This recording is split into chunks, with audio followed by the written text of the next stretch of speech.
the building. I am late. I know it, guys. It's okay.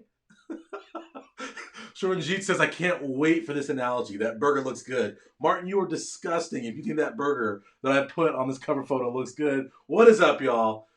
This is Dr. Pinesett. This is the Dominate Pre-Med Show, and we are talking today, are you a pre-med French fry burger? Are you a pre-med French fry burger? Let's figure it out. Let's get into it. We're going to dive into it because so many of you guys are pre-med French fry burgers and you will not be gobbled up by medical schools. Let's go, y'all. But stop making excuses. Stop whining. Stop, right? Get at it. No excuses. Just dominate.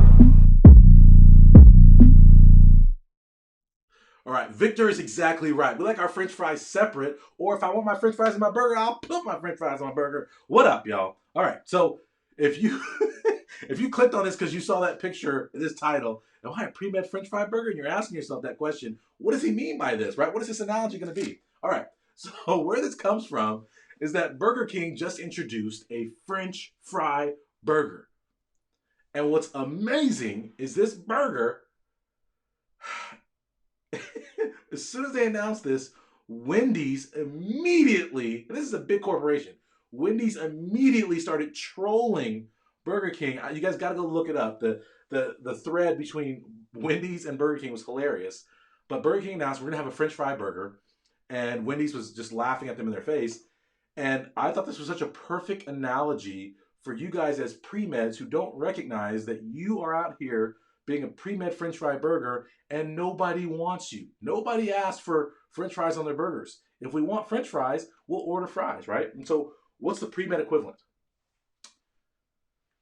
If you are Burger King and you want more people to come eat your burgers, the problem is that your meat is trash. This is what Wendy's was saying, right? When have you guys ever gone to Burger King and be like, wow, that burger was wrapped so well? Wow, that Burger King burger was really warm. I feel like every time I've ever been to Burger King, the patties are ice cold. It's like been sitting there all day. No one thought to, let's just warm this up a little bit. Brent, where you been, man? It's been a long time. I imagine that's been crazy. I haven't heard from you, man. It's good to see your face right here. Please send me a message today. Let's figure out what's going on. I need to be updated on where we're at. But anyway, so Burger King introduces this burger, and because they're having problem getting people into their restaurant, and so they come up with a French fry burger. And like I said, my experience every time I've gone to Burger King, I've been disappointed. They'll have a poster for some new burger, and I'll go in there and I'll be excited, and it's trash. It's always trash. And so their problem is not that they need a new burger. Their problem is they need to fix the core components of their burger. Get some quality beef. Make sure that beef is warm. Your burger should be warm enough to melt my cheese. Is there anything worse than ordering a cheeseburger and the cheese comes out not melted? Right? Does that immediately send red flags? Like, I'm like, wait, my cheese is not melted? This burger's cold. Right? It's a problem. How can you not melt my cheese? That's like Burger 101. Right? So the problem is they need to fix their burger. They need to fix their customer service. They need to fix all these other things. And when I talk about being a pre-med French fry burger, I'm referencing the fact that the problem with so many of you guys as pre-meds and as medical school applicants, right? And getting into medical school, your issue is that you are out here trying to be a pre-med French fry burger when medical schools don't want French fry burger. What they want is a good old, juicy, well-cooked, well-produced burger. Be great. Be excellent. Get your foundation right to get into medical school. Do you guys understand what I'm saying right now? And the biggest way I see this, the biggest time this occurs, two things. Box checking. This is the first way. You go through pre-med, and instead of doing what you're passionate about, instead of doing what you want to do, you do what you think might catch the eye of medical schools, right? Instead of doing the simple thing and doing it right, you try to get all crazy fancy and do weird stuff that nobody cares about, right? Like, it's like, what are you doing with your activities right now? Like, it's all over the place because you're trying to have a French fry burger to get me in here on a gimmick. Medical schools can see right through your gimmick. They see right through that activity that ain't nothing. Instead of doing that to yourself, take the time and do whatever activity you're doing, do it right. Do it right. The second time I see pre-meds trying to be a French fry burger is after or near the end of their undergrad. Hi, Meryl. Hi, Liz. What up? They know, right? How many of you guys, and it's so funny, the question I get most often is, hey, my GPA is a little shaky. What can I do, right? Oh, my GPA is really cool. Ooh, I really messed up. How do I fix my GPA?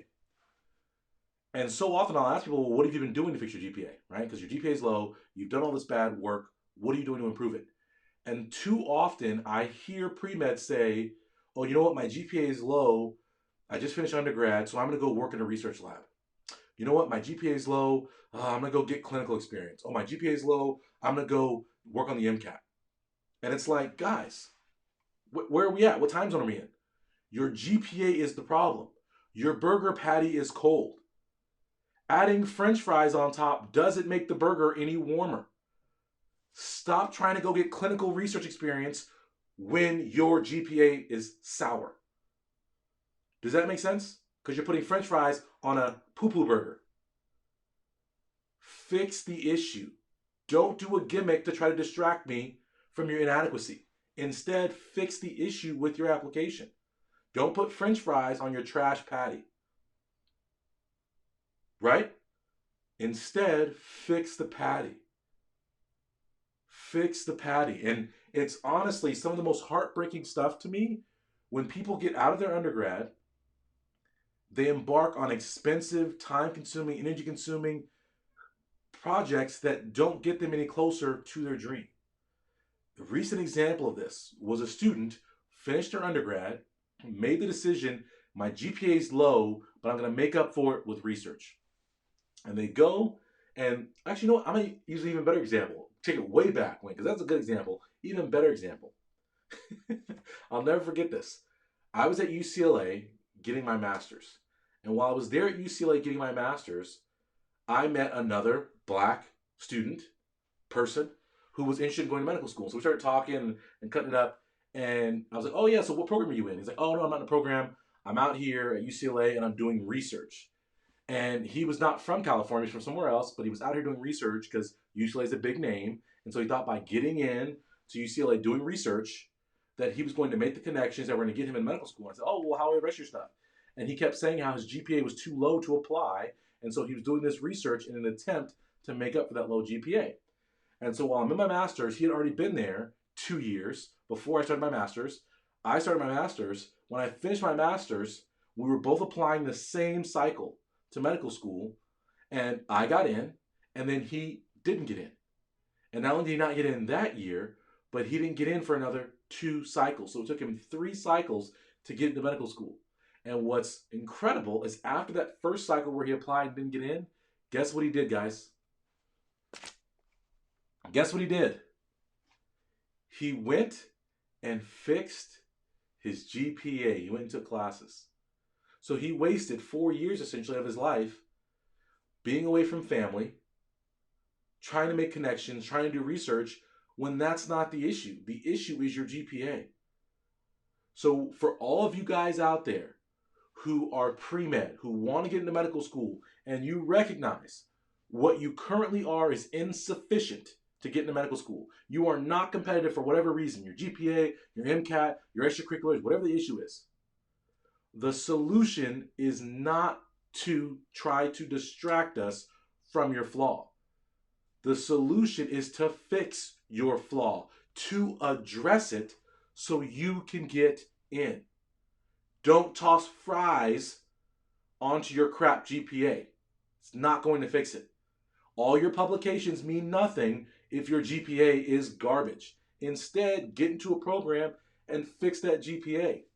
Right? The reason I was late today hopping on here was because I was on a call talking to one of my students who I'm so happy to announce. He reached out to me with an email last week. Oh, we got to get on the phone and talk about this. And he's my student. He enrolled in my 5 Pillars course. Let's see, 2 years ago now, because he finished his undergrad with a sub 3.0 GPA. So he was below 3.0, low GPA.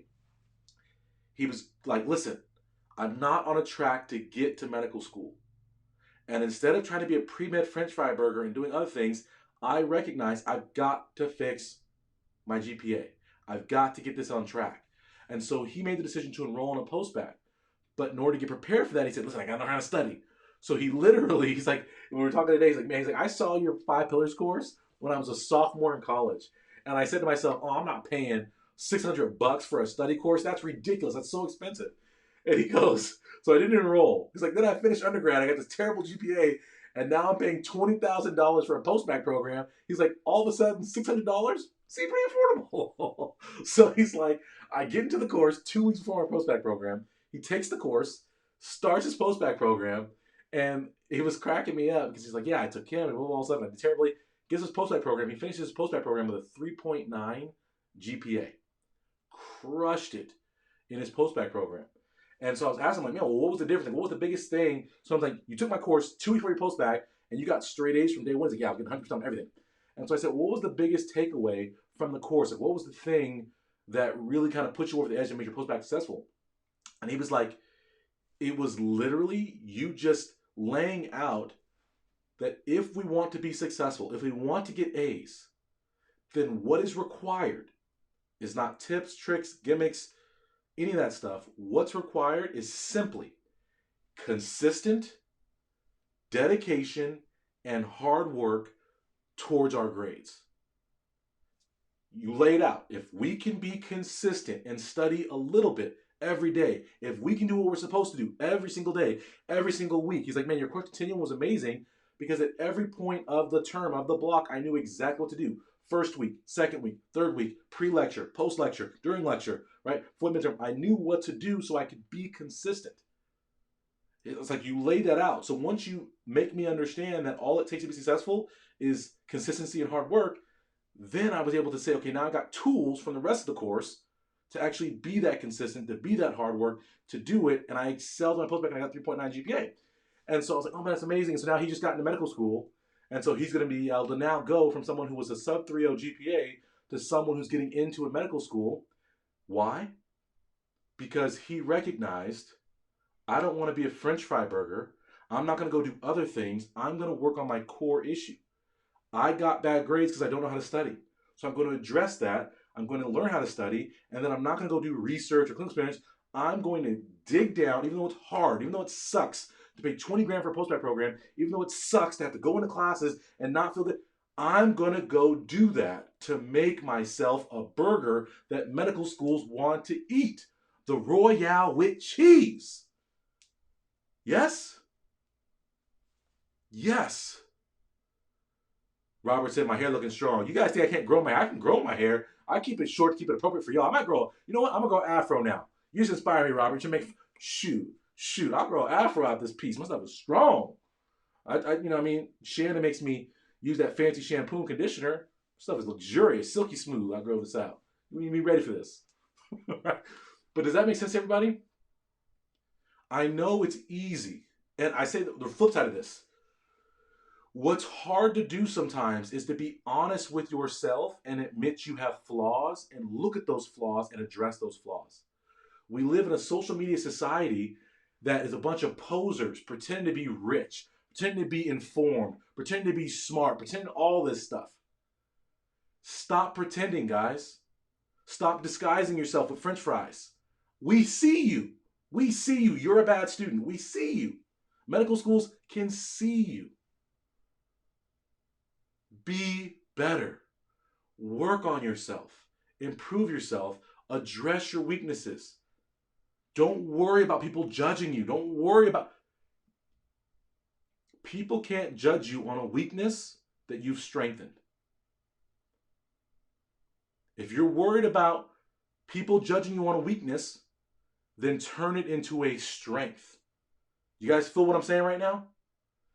People will look at you negatively. Oh, they're weak. Well, you can't look at me like I'm weak if I'm not weak, if I work on it, if I fix it, if I correct it. You know what med schools are going to be concerned? Med schools can't have a concern about your GPA if you fix it. If you fix it, you can get in. But you can't just skirt the issue and think medical schools aren't going to notice the issues with your application. It doesn't happen that way. Oh, I sound like J. Cole. We're talking about Robert's on fire today. My hairline look good. I sound like J. Cole. Woohoo! It's a good day. Yusuf just said it, right? It's respectable to overcome a weakness instead of hiding it, right? It's not a weakness, guys, to have weakness. It's a weakness not to work on your weaknesses, right? We all have weaknesses. We all have faults. I am amazing. I am so amazing, it irritates people. But just because I'm that amazing, just because I'm that dominant, doesn't mean I'm perfect. I have major faults. If Shannon was in here, she'd lay them all out for you, right? It's we all have issues. We all have weaknesses, but who's taking the steps to improve their weaknesses? Fix yourself as a pre-med, guys. And as I continue to say, your career is never over. The student I was talking to today was like, man, I thought like maybe I'm just not smart enough to become a doctor. Thought it was over. But I didn't give up. And I worked on my weakness, and now he's going to be a doctor. So my question to you guys is, if we all understand that we all can get into medical school, that anyone can get into medical school, you're never a lost cause, why won't you work on yourself? Why won't you get closer? Why won't you improve yourself? Why won't you do what's required to make yourself competitive? Right? Come on now.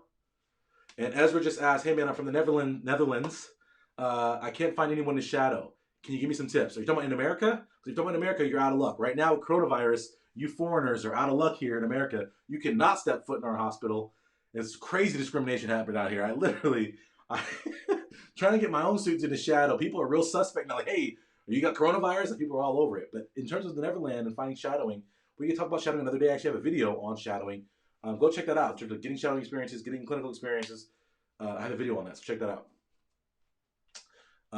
Yeah, no, that's the reality, guys. I am amazing. When you look at me, see amazing. I'm starting having amazing on my shirts. Forget everything else. That's amazing. But this amazing still has faults. And getting to this point of being this amazing took lots of work. Took, right, like I just said, consistent, hard work. Every single day I put in the work. I've been up since right before 5 this morning, working. I got a workout in this morning, right? And then I'm working. I've been in here.